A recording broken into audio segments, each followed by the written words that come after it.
133. 인자가 온 것은 섬김을 받으려 함이 아니라 도리어 섬기려 왔다. 성경 말씀. 마태복음 20장 17절에서 28.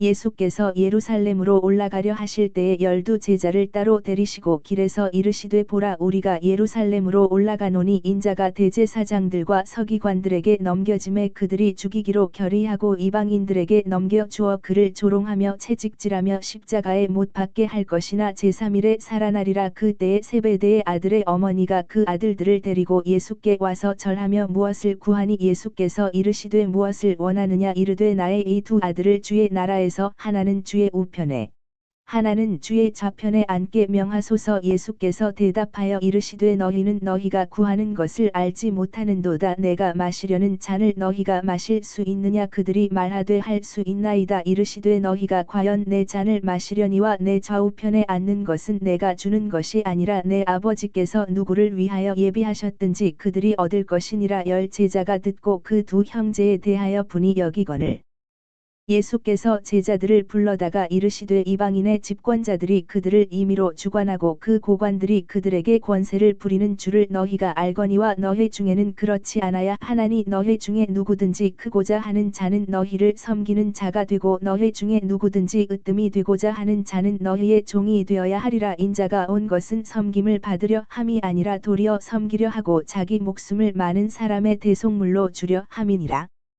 PMG 말씀. 5. 순환 준비 30달. 순환에 대한 세 번째 예언. 제베데오의 아들과 그 어머니. 새벽이 하늘을 겨우 비추어서 아직 걸음을 걷기가 어려운 때에 예수께서 아직 잠들어 있는 도코를 떠나신다. 모두가 조심스럽게 걸어가기 때문에 물론 발소리가 들리지는 않는다. 사람들은 아직 문을 잠근 집 안에서 자고 있다. 시내에서 들판으로 나오기 전에는 아무도 말을 하지 않는다. 들판은 약한 빛 속에서 천천히 잠이 깨고 이슬이 맺힌 뒤라 아주 신선하다. 그때에 가리옷 사람이 말한다. 쓸데없는 길이었고 쉬지도 못했고 여기까지 오지 않는 것이 나았을 거야. 우리가 만난 얼마 안 되는 사람들이 우리를 홀대하지는 않았네. 그 사람들은 우리 말을 듣고 병자들을 데리러 시골로 가고 하느라고 잠을 설쳤어.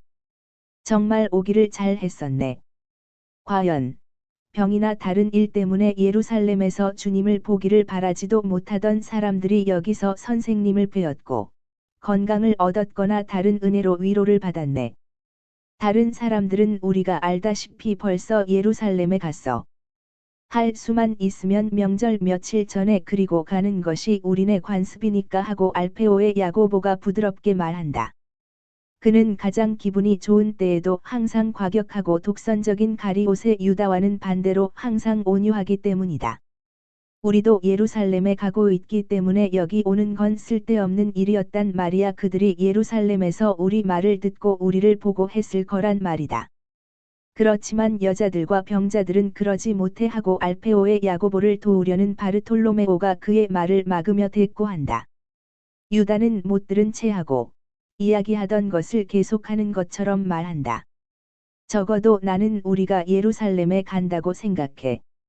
목자와의 이야기가 있은 후 지금은 확신을 못하게 됐지만 말이야. 예루살렘에 가지 않으면 그럼 어디로 간단 말인가? 하고 베드로가 묻는다. 쳇. 난 모르겠어. 몇 달 전부터 우리가 하는 모든 것이 하도 비현실적이고 양식, 이나 정의로도 예측할 수 있는 것과 모든 것이 하도 반대가 돼서. 이거 봐. 아니, 나는 자네가 도코에서 양젖을 마시는 걸 봤는데 자넨 술 취한 사람처럼 말하는구먼. 정의에 어긋나는 일들을 자넨 어디서 본다는 건가? 하고 제베데오의 야고보가 별로 마음이 놓이지 않는다는 눈을 하고 묻는다. 그리고 더 말한다. 의인에 대한 비난은 그만해 두게. 그만하면 됐다는 걸 알겠나? 자넨 선생님을 비난할 권리가 없어. 선생님은 완전하시니까 아무도 그럴 권리는 없어. 그런데 우리는 우리 중엔 아무도 완전한 사람이 없지 않나? 그리고 자넨 모든 사람보다도 덜 완전해. 그러고 말고. 만일 자네가 병이 들었으면 병을 치료하게. 그렇지만 자네의 논쟁으로 우릴 귀찮게 하진 말게. 자네가 머리가 돈 사람이면 선생님이 저기 계시니 병을 고쳐 주십사 하고 말씀드리게. 그리고 이 이야기는 집어치우세. 하고 토마가 더 이상 참지 못하고 말한다. 과연 예수님께서는 알페오의 유다와 요한과 함께 뒤에 처져 계신데 어려운 오솔길로 걷는 것을 힘들어하는 여자들을 도와준다. 이들은 어슴푸레한 데에서 걷는데 습관이 덜 되어 있기 때문이다. 그 오솔길은 우거진 올리브 밭 사이로 나 있기 때문에 훨씬 더 어둡다. 그리고 예수께서는 여자들과 말씀하시며 더 앞쪽에서 일어나는 일에는 관심을 기울이시지 않는다. 그러나 예수와 같이 있는 사람들은 그 말들을 듣는다. 사실 말소리는 그곳까지 오기가 어려웠지만 그 어조로 보아 부드러운 말들이 아니고 말다툼의 기미를 풍긴다는 것이 느껴진다. 타데오와 요한 두 사도는 서로 쳐다본다 그러나 말은 하지 않는다. 그들은 예수와 성모님을 쳐다본다. 그러나 성모님은 겉옷으로 하도 꼭 감싸고 계셔서 말하자면 얼굴이 보이지 않을 정도이고 예수께서는 듣지 못하신 것 같다. 그분들은 베냐민과 그의 장래에 대하여 말씀하시고 가파르나움에 자리 잡고 지스칼라의 어린 아이뿐 아니라 가파르나움의 여인의 어린 아이들에게도 다정한 어머니 노릇을 하는 아펙의 과부 사라에 대하여도 말씀하신다.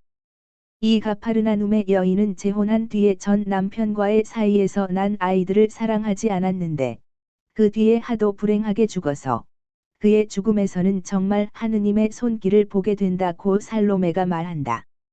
이야기가 끝나자 예수께서는 유다 타데오와 함께 앞쪽으로 사도들 있는 데로 가셨는데 가시기 전에 요한에게 이렇게 말씀하신다. 요한아, 너는 뒤에 남고 싶으면 남아 있어라. 나는 불안해하는 사람에게 대답하고 화해를 시키겠다. 그러나 요한은 여자들과 같이 몇 걸음 더 걷고 나서 이제는 오솔길이 더 트여서 더 밝게 되었으므로 뛰어서 예수 계신 곳으로 간다. 그때는 마침 예수께서 이런 말씀을 하고 계셨다. 유다야, 안심하여라. 우리가 비현실적인 것은 한 번도 한 일이 없는 것과 같이 장차도 비현실적인 것은 아무것도 하지 않을 것이다. 지금도 우리는 예견할 수 있는 것과 반대되는 것은 아무것도 하지 않는다. 지금은 병이 들었거나 매우 중대한 다른 일이 있는 사람이 아니라면 참다운 이스라엘 사람은 누구나 성전에 올라가는 때라는 것은 미리 내다볼 수 있는 일이다. 우리는 성전으로 올라간다. 그렇지만 다는 아닙니다. 마르지암은 성전에 오지 않을 거란 말을 들었습니다. 그 애가 혹 병이라도 걸렸습니까? 무슨 이유로 오지 않는 것입니까? 그 애를 사마리아 사람으로 대체할 수 있다고 생각하십니까? 유다의 말투는 참을 수가 없다. 베드로가 중얼거린다. 오 조심성아, 나도 사람이니 내 혀를 묶어다오. 그러면서 더 이상 말을 하지 않으려고 입술을 꽉 다문다. 약간 소의 눈과 같은 그의 눈은 감동적이다. 그만큼 그의 눈에서는 분노를 억제하기 위하여 하는 노력과 유다가 그런 투로 말하는 것을 듣는 슬픔이 분명히 드러난다. 예수께서 계시기 때문에 모든 사람은 말을 하지 않고 예수께서만 정말 더없이 침착하게 말씀하신다. 여자들이 듣지 못하도록 조금 앞으로들 오너라. 며칠 전부터 너희들에게 할 말이 있다.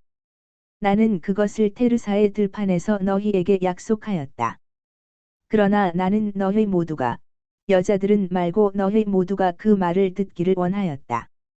여자들은 그들의 소박한 평화 속에 내버려두자 내가 말하려는 것 안에 마륵지암이 우리와 같이 있지 않고 가리옷의 유다 내 어머니도 필립보 내 딸들도 갈릴레아의 여자 제자들과 그 처녀가 우리와 같이 있지 않을 이유도 들어있을 것이다.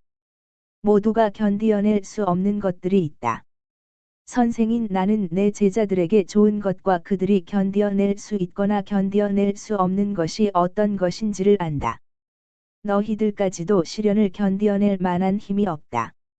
그러니까 시련을 당하게 되지 않는 것은 너희들에게 큰 은총일 것이다. 그러나 너희들은 나를 계승해야 하고 나중에 약한 사람들에게 자비롭게 되기 위하여 너희가 얼마나 약한지를 알아야 한다. 그러므로 너희들은 나와 함께 3년을 지낸 뒤에 너희들이 어떤 사람인지, 어떤 사람으로 그대로 있는지, 나와 함께 3년을 지내고 난 다음에 너희들이 어떻게 되었는지 그 정도를 가르쳐 줄 저 무서운 시련에서 제외될 수가 없을 것이다. 너희들은 12사람이다. 너희들은 거의 동시에 내게로 왔다. 내가 야고보와 요한과 안드레아를 만난 날부터 가리오세 유다, 내가 우리 가운데 받아들여진 날까지, 또 내 사촌 야고보 너와 마테오 내가 내게 온 날에 이르기까지 며칠 안 되는 그 날짜가 너희들 사이의 교양에 있어서 그토록 큰 차이가 나는 것을 정당화할 수는 없다. 너희들은 모두 유식한 바르톨로메오 너까지도 내 사촌 너희까지도 내 가르침에 있어서의 교양이 어떤 것인가 하는 데 비하여는 매우 미완성이었고 절대적으로 미완성이었다. 또 너희들 가운데 낡은 이스라엘의 교리에 있어서 다른 사람들의 교양보다 더 나은 너희들의 교양까지도 나를 따라 형성되는 데에는 장애가 되었다. 그러나 너희들 중에 아무도 너희 모두를 어떤 유일한 지점으로 이르는데 필요했을 만큼의 길을 간 사람이 없었다. 너희들 중에 한 사람만이 그 점에 이르렀다. 어떤 사람들은 거기에 가까이 갔고, 어떤 사람들은 더 떨어져 있고, 어떤 사람들은 매우 뒤에 처져 있고, 어떤 사람들은 그렇다. 이 말도 해야겠다. 앞으로 나아가지 않고 뒷걸음질 쳤다. 서로 바라보지 말아라. 너희들 중에서 누가 첫째이고 누가 꼴찌인지 찾지 말아라. 어쩌면 자기가 첫째라고 믿거나 다른 사람들이 그를 첫째라고 생각하는 사람이 자기 자신을 시험해야 하는지도 모른다. 자기가 꼴찌라고 생각하는 사람의 교양이 오래지 않아 하늘의 별처럼 빛날 것이다. 그러므로 다시 한 번 말하지만 판단하지 말아라. 사실들이 그 명백함으로 판단할 것이다. 지금으로서는 너희들이 알아듣지 못한다. 그러나 머지않아 너희들이 내 말을 기억할 것이고 그 말들을 이해할 것이다. 언제입니까? 선생님은 올해의 과월절 정화가 왜 다른지 말씀해 주시겠다고, 설명해 주시겠다고 약속하셨는데 그것을 한 번도 말씀해 주지 않으십니다 하고 안드레아가 한탄한다. 내가 너희들에게 말하고자 한 것이 그것에 대한 것이다. 내가 너희들에게 하려고 하는 이 말들과 다른 말들이 오직 한 가지 일의 근원이 있는 오직 한 가지 일이기 때문이다. 자, 이제 우리는 과월절을 지내러 예루살렘에 올라갈 터인데, 예언자들이 사람의 아들에 관하여 말한 모든 것이 그곳에서 이루어질 것이다. 정말로, 예언자들이 본 것과 같이 그곳에서 이루어질 것이다. 정말로, 예언자들이 본 것과 같이, 이미 에집트의 히브리인들에게 내려진 명령에서 말하는 것과 같이, 사막에서 모세에게 명령된 것과 같이, 하느님의 어린 양이 제물로 바쳐질 것이고, 그의 피가 사람들의 마음의 문틀을 씻을 것이며, 제물로 바쳐진 어린 양의 피를 사랑으로 그들 위에 바르고 있을 사람들은 하느님의 천사가 치지 않고 지나갈 것이다. 제물로 바쳐진 어린 양은 금속으로 만든 값진 뱀처럼 가로 놓인 막대에 얹어 높이 쳐들려 지옥의 뱀에게 상처를 입은 사람들에게 표가 될 것이고 그를 사랑으로 쳐다보는 사람들에게 구원이 될 것이다.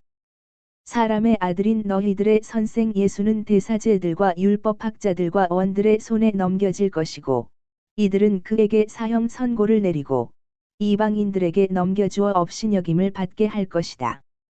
그래서 그는 담을 맞고 매를 맞고 침투성이가 될 것이며 더러운 걸레처럼 길로 끌려갈 것이다. 그리고 이방인들은 그에게 매질을 하고 가시관을 씌운 다음 예루살렘에 모여서 도둑의 죽음 대신에 그의 죽음을 요구하는 히브리인 군중의 뜻에 따라 악당들을 위하여 마련된 십자가의 죽음의 선고를 내릴 것이다. 그래서 그는 그렇게 죽음을 당할 것이다. 그러나 예언서의 표들에서 말하는 것과 같이 사흘 후에는 다시 살아날 것이다. 이것이 너희를 기다리고 있는 시련이며 너희들의 교양의 정도를 보여줄 시련이다.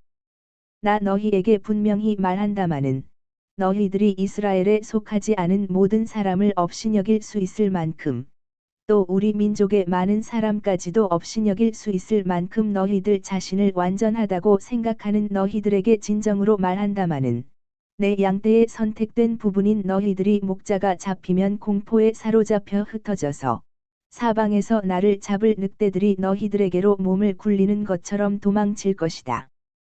그러나 내가 너희들에게 분명히 말하지만 두려워하지 말아라. 그들은 너희 머리카락 한 오라기도 건드리지 않을 것이다. 내가 사나운 늑대들을 만족시키는 데 충분할 것이다.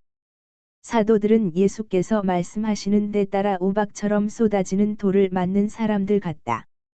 그들은 예수께서 말씀하시는 데 따라 우박처럼 쏟아지는 돌을 맞는 사람들 같다.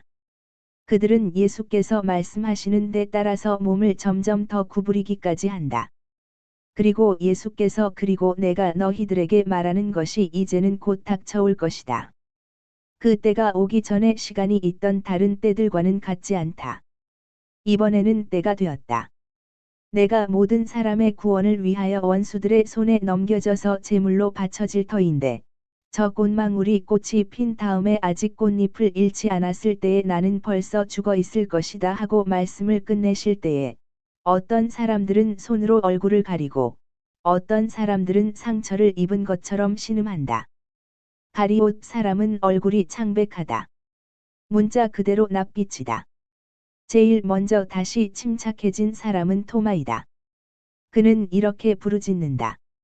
저희가 선생님을 보호하거나 선생님과 함께 죽거나 해서 저희가 선생님의 완전을 따라갔고 선생님에 대한 저의 사랑이 완전하다는 것을 보일 터이니까 선생님은 그런 일을 당하지 않으실 것입니다. 손에 넘길 수 있습니까?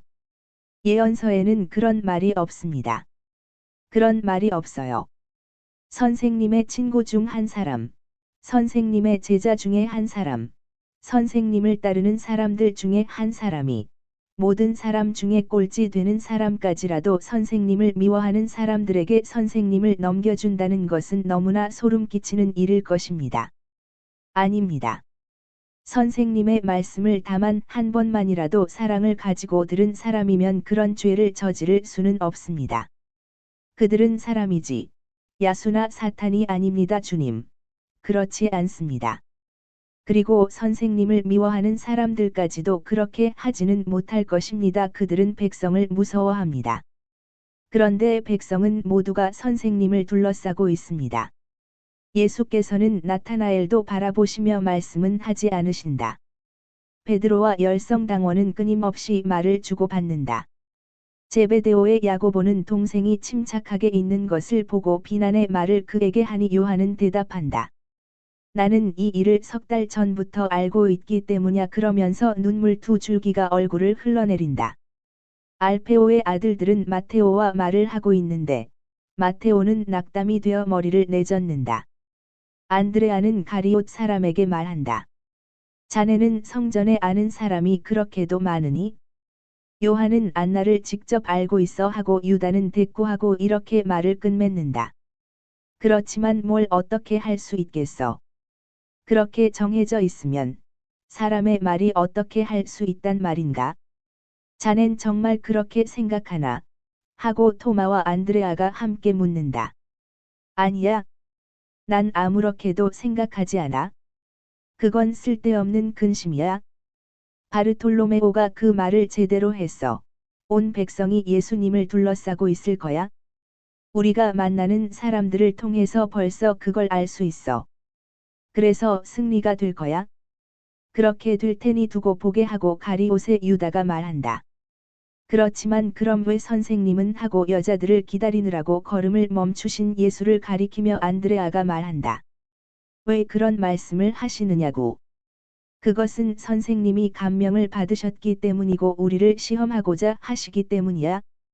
그러나 아무 일도 없을 거야. 게다가 내가 가서 그래.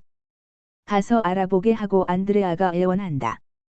예수께서 당신 어머니와 알페오의 마리아 사이에서 다시 그들을 따라 오셨기 때문에 그들은 입을 다문다.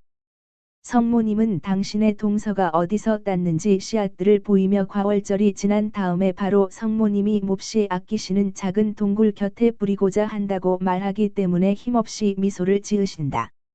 당신이 어렸을 때에 나는 당신이 그 고사리 같은 손에 늘 이 꽃들을 가지고 있는 것을 보았어요. 나는 그 꽃들을 당신이 온 것을 나타내는 꽃이라고 불렀어요. 과연 당신이 났을 때 당신 집 정원에는 그 꽃이 만발해 있었고, 그날 저녁 온 나자렛 사람들이 요아킴의 딸을 보려고 달려왔을 때 그 작은 별과 같은 꽃 포기들은 하늘에서 내려온 비와 서쪽에서부터 그 꽃을 비추는 마지막 햇살 때문에 꼭 금강석과 같았어요.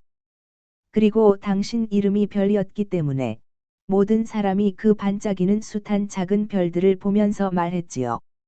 요아킴의 어린 딸을 환영하느라고 꽃들이 치장을 했고, 별들이 하늘을 떠나니 별 곁으로 왔다고 그리고 모두가 당신 아버지의 추측과 기쁨을 좋아하며 미소를 지었어요.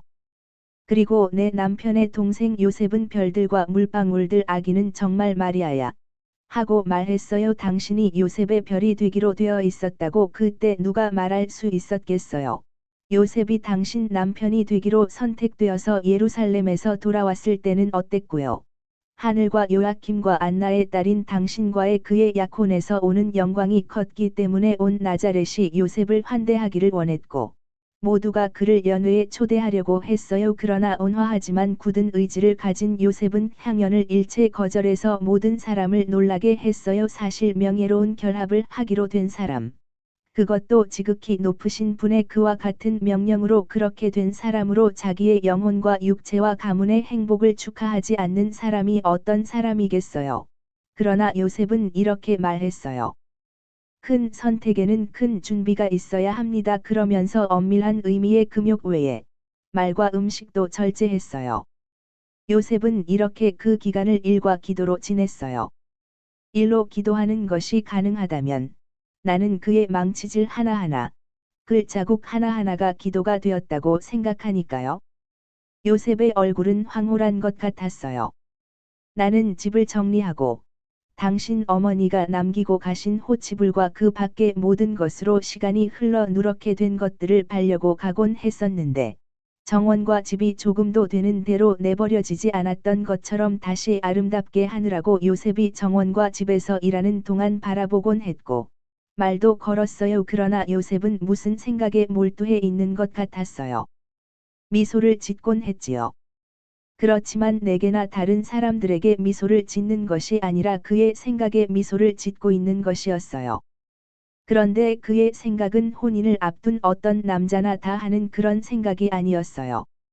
이런 생각은 유해 하고 육체적인 기쁨의 미소이지요. 그런데 요셉은 보이지 않는 하느님의 천사들에게 미소를 보내고 그들과 말을 하고 그들에게 조언을 청하는 것 같았어요. 5. 나는 천사들이 요셉에게 당신을 어떻게 대우할지를 일러주었다고 확신해요. 왜냐하면 나자렛 전체가 다시 놀란 일이고 내 알페오 쪽에서는 거의 분개한 일이지만 요셉은 할 수 있는 대로 오랫동안 결혼식을 늦추었지요. 그래서 그가 어떻게 갑작스럽게 정해진 날짜보다 앞서 결심을 했는지를 절대로 이해하지 못했어요. 그리고 또 당신이 아기를 가졌을 때에도 나자렛이 요셉의 겉으로 잘 드러내지 않는 기쁨에 얼마나 놀랐는지요. 그러나 우리 야고보도 약간 그래요. 그리고 점점 더 요셉처럼 되어가요. 내가 그 애를 잘 관찰하는 지금 왠지 모르지만 우리가 에프라임에 온 뒤로 그 애는 아주 변한 것 같이 보여요. 대시 나는 그 애를 그렇게 봐요. 꼭 요셉과 같다고요. 마리아, 지금도 우리를 보려고 돌아보는 저 애를 보세요. 당신의 남편 요셉에게서 늘 볼 수 있던 무엇의 골똘한 태도를 저 애도 가지고 있지 않아요? 저 애도 서글픈 것인지 가냘픈 것인지 말할 수 없는 그런 미소를 짓고 있어요. 저 애가 바라보는데 요셉이 그렇게 자주 가졌던 것과 같은 우리 너머로 먼 곳을 바라보는 눈길을 가지고 있어요. 알페오가 어떻게 요셉을 놀렸는지 생각나요? 알페오는 자넨 아직도 피라미드를 보는 건가? 하고 말하곤 했지요. 그러면 요셉은 참을성 있게 그의 생각을 마음속에 간직하면서 말없이 머리를 흔들곤 했지요. 항상 말수가 적었어요. 그러나 당신이 헤브론에서 돌아온 뒤에는 그가 전에 그렇게 했었고 또 모두가 그렇게 하는 것처럼 셈에 혼자 오지도 않게 되었어요. 당신과 같이 있거나 일을 하곤 했지요. 그리고 안식일에 회당에 가거나 볼 일 때문에 다른 곳에 가는 것 말고는 그 몇 달 동안 요셉이 여기저기 돌아다니는 것을 보았다고 아무도 말할 수 없어요. 그리고 당신들은 떠났지요. 대학살이 있은 다음 당신들의 소식을 도무지 알 수가 없어서 얼마나 불안했는지요. 알페오는 베들레헴까지 갔었어요. 떠났습니다 하고 사람들은 말했대요. 그렇지만 죄 없는 피로 아직 붉게 물들어 있고 폐허에서는 아직 연기가 나고 또 그 피가 흐른 것이 당신들 때문이었다고 사람들이 당신들을 비난하던 도시에서 사람들이 당신들을 극도로 미워하는데 어떻게 믿겠어요. 그래서 알페오는 헤브론에 갔었고 그 다음에는 즈가리아가 근무 중이었기 때문에 성전에 갔었어요. 엘리사벳은 알페오에게 눈물밖에 주지 못했고 즈가리아는 위로의 말밖에 주지 못했지요. 즈가리아와 엘리사벳은 요한 때문에 몹시 불안해서 또 다시 잔인한 행위가 있을까봐 염려해서 그를 감추고 그 때문에 벌벌 떨고 있더랍니다. 당신들에 대해서는 그들이 아무것도 알지 못했고 즈가리아는 알페오에게 이렇게 말했대요. 그들이 죽었으면 그들이 흘린 피는 내 책임이요. 내가 그들에게 베들레헴에 남아 있으라고 설득했으니까 내 말이야. 내 예수가 태어난 다음에 과월절엔 예수가 그렇게도 잘 생긴 것을 사람들이 보았었는데 그런데 아무 소식도 듣지 못하니 그렇게도 오랫동안. 그렇지만 왜 도무지 소식을 보내지 않았어요. 잠자코 있는 것이 더 나았기 때문이지요. 우리가 있던 곳에는 마리아와 요셉 같은 사람이 많이 있었어요. 그래서 평범한 부부로 통하는 것이 더 나았어요 하고 성모님이 조용히 말씀하신다. 그리고 나서 한숨을 쉬며 말씀하신다. 그런데 그것은 슬픈 가운데에도 아직 행복한 나날이었어요. 불행은 아직 아주 멀리 떨어져 있었거든요. 우리에게 인간적으로 필요한 것은 아주 많이 부족했지만, 내 아들아, 우리 정신은 너를 가진 기쁨을 실컷 누렸으니까. 지금도 말이야, 당신은 당신 아들이 있지요. 요셉이 없기는 하지만, 그렇지만 예수가 여기 있고 어른이 된 그의 완전한 사랑을 가지고 있어요 하고 알페오의 마리아가 지적한다. 성모님은 머리를 들고 당신의 예수를 쳐다보신다. 성모님의 눈길은 그 입술에 감도는 가벼운 미소에도 불구하고 그분의 애를 끊는 듯한 괴로움을 나타낸다. 그러나 말은 한 마디도 덧붙이지 않으신다. 사도들은 그들을 기다리느라고 걸음을 멈추고 모두 함께 모였다. 그들의 어머니와 같이 모두의 뒤에 처져 있던 야고보와 요한도 함께 모였다. 그들이 걸음을 쉬고 어떤 사람들은 빵을 조금 먹는 동안 야고보와 요한의 어머니는 예수께 가까이 와서 그 앞에 꿇어 엎드린다. 예수께서는 서둘러 다시 길을 가기 시작하시려고 앉지도 않으셨다. 예수께서는 야고보와 요한의 어머니가 당신께 무엇을 청하기를 원한다는 것이 분명하기 때문에 아주머니, 무슨 일입니까? 말씀하세요 하고 물으신다. 선생님이 말씀하시는 대로 가시기 전에 한 가지 은혜를 베풀어 주십시오. 그래 어떤 은혜입니까? 선생님을 위해 모든 것을 버린 제 두 아들이 선생님이 선생님의 나라의 영광 중에 앉아 계실 때, 하나는 선생님의 오른쪽에 또 하나는 선생님의 왼쪽에 앉으라고 명령하시는 은혜입니다. 예수께서는 여인을 바라보시고 나서 두 사도를 바라보시며 말씀하신다. 너희가 어제의 내 약속을 잘못 해석하고 이 생각을 너희 어머니께 권해 드렸구나. 너희가 버린 것에 대한 100배의 감음을 너희는 세상의 나라에서 받지 못할 것이다. 그러면 너희도 욕심이 많고 어리석게 되는 것이냐? 그러나 너희가 그런 것이 아니라 벌써 늦어진 어두움으로 오염한 황혼과 예루살렘의 더러워진 공기가 가까워지면서 너희를 타락시키고 너희 눈을 어둡게 하는 것이다. 나는 너희가 무엇을 청하는지 너희 자신이 알지 못한다고 말하게 했다.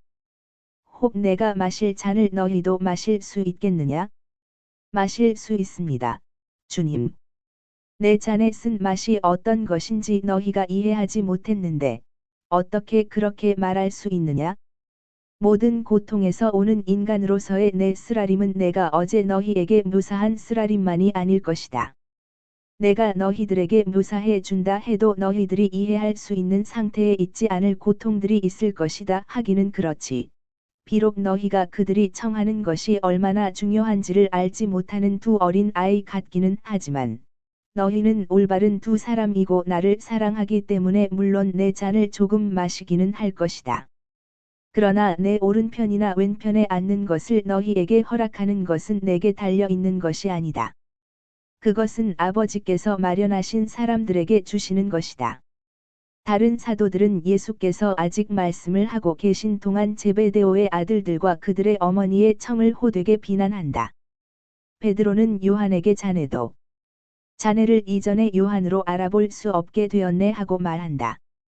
그리고 가리옷 사람은 그의 악마 같은 미소를 지으며 말한다. 정말 첫째가 꼴찌가 되는구먼. 기막힌 것을 발견하는 때야 그러면서 억지 웃음을 짓는다. 우리가 혹 명예를 위해서 우리 선생님을 따랐나? 하고 필립보가 비난하는 말투로 말한다. 토마는 반대로 그 두 사람을 변호하기 위하여 살로메를 비난하며 말한다. 왜 아주머니는 아들들에게 모욕을 당하게 하십니까? 이 사람들이 그렇게 하지 않았으면 곰곰 생각하시고 그렇게 하지 못하도록 막으셔야 했지요. 사실이야. 우리 어머니는 그렇게 하지 않으셨을 거야 하고 타데오가 말한다. 바르톨로메오는 말을 하지 않는다. 그러나 그의 얼굴은 비난을 분명히 나타낸다. 열성당원 시몬은 분개를 가라앉히기 위하여 우리는 모두 잘못할 수가 있네 하고 말한다. 마테오와 안드레아와 알페오의 야고보는 말은 하지 않지만 요한의 아름다운 완전을 손상시키는 이 작은 사건을 분명히 괴로워한다. 예수께서는 침묵을 명령하시기 위하여 손짓을 하고 말씀하신다. 아니 뭐라고? 한 잘못에서 많은 잘못이 나올 참이냐? 분개한 비난을 표하는 너희들도 죄를 짓고 있다는 것을 깨닫지 못하느냐? 너희 두 형제를 가만 놔두어라. 내 비난으로 충분하다. 이들이 창피스러워하는 것이 분명하고 이들의 뉘우침은 겸손하고 진실하다. 너희들은 서로 사랑해야 하고 서로 부축해 주어야 한다. 정말이지 너희들 중에 아무도 아직 완전하지 못하기 때문이다.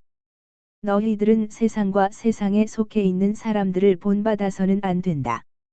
세상에서는 너희들이 알다시피 나라의 우두머리들이 사람들을 지배하고 권력자들이 우두머리의 이름으로 그들의 권위를 나라에 행사한다. 그러나 너희들 사이에서는 그래서는 안 된다. 너희들은 사람들이나 너희 동료들을 지배하겠다는 야망을 가져서는 안 된다. 오히려 너희들 중에서 더 훌륭하게 되기를 원하는 사람은 너희들의 종이 되어야 하고, 첫째가 되기를 원하는 사람은 너희들의 선생이 말한 것과 같이 이 모든 사람의 하인이 되어야 한다. 내가 혹 압제하고 지배하려고 왔느냐?